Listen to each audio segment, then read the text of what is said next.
Hello, I'm not Tracy Grimshaw, and welcome to 6-ish Minutes. Tonight, we speak to Manu Fildel about his breakthrough paleo superfood detox for our nation's overweight children. But is Australia's favourite French flame really who he claims to be? Tony Pinko has the story. He's been a fixture of Australia's foodie scene for a decade, from Ready Steady Cook to My Kitchen Rules, Dancing with the Stars to 3 closed-down restaurants. Manu Fildel is one of our most trusted voices when it comes to what we eat. Sweet sauce. I just want to help the fat kids. Yes. Yeah, what drives you to help these kids? Oh, like many others, I was once a child myself. Not a fat child, comme toi, but I would bully the fat children, or as in French we say the gros enfants. I would say things like, "Tu gros feels des putes," which just felt fantastic, like a good sauce.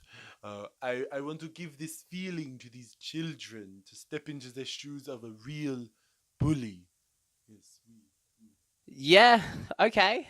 But did you mean to Ross fils de pute? No, I believe I was correct. Yes. Yeah, must have been my accent. Oui, it's une difficile language. Yes, oui, yes. Yeah, so the diet. Ah, yes. Campbell's soup.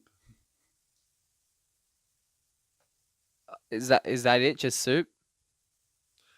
Campbell's soup, made with real Campbell stock. You can't fake real flavor.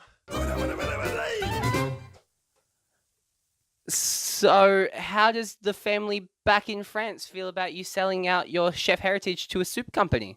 I beg your pardon. I mean, if I didn't know any better, I'd think you were just pretending to be a big important French chef. I do not wish to speak to these allegations. I mean, Manu, I gotta say, like, are you just an imposter? Are you even really French? Of course I am French. How could you accuse me of such a thing? This interview is over. Pete, stop activating your nuts. Putain!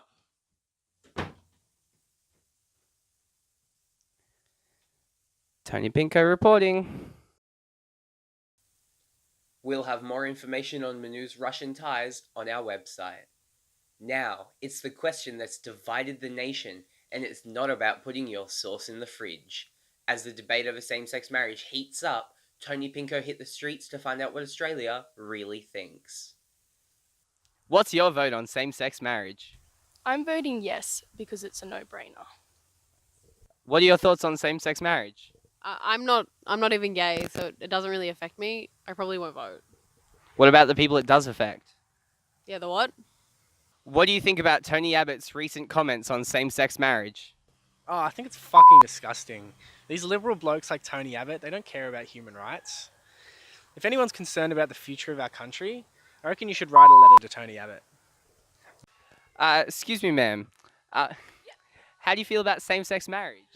Oh, look, I think I don't understand why I'm voting on it, being not homosexual, but at the same time, maybe I'm voting on behalf of my future children, and I'm okay with that.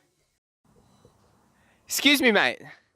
How do you feel about same-sex marriage? Mate, get out of here with your hippie puffed up bullshit and get that camera out of my fucking face. I'm gonna deck you.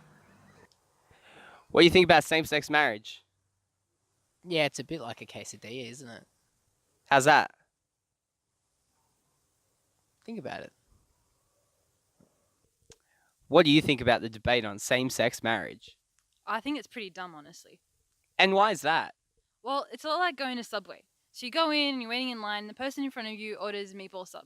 But you don't like meatballs. What do? You don't tap on the shoulder and start yelling at them because they ordered something different to you. You realize that some people like different things, and people can make their own choices. That's how I feel. And just because I order a Veggie Delight instead of a 6-inch with meatballs doesn't mean you get to tell me how to live my life. Mate, what do you think about same-sex marriage? I've got 200 head of cattle, starving. Feed the folk that decided to pay 122 million for a postal vote. But that's none of my business. How could same-sex marriage affect us? Well, I mean, if you look at the stuff like the hurricanes and the earthquakes and the ice caps melting, all that stuff, and people talk about gay people all the time these days. You wonder if it's connected, So, like, if we sent them all out on boats, would it all go away? And do you think any of these issues could be to do with climate change? Climate what? To make your voice heard, get your vote in the post by October 26. That's all the time we have for here on 6-ish Minutes. Tune in tomorrow for our story on pregnant teenage junkies claiming squatters' rights in our helpless pensioners' homes. Smell you later, Australia.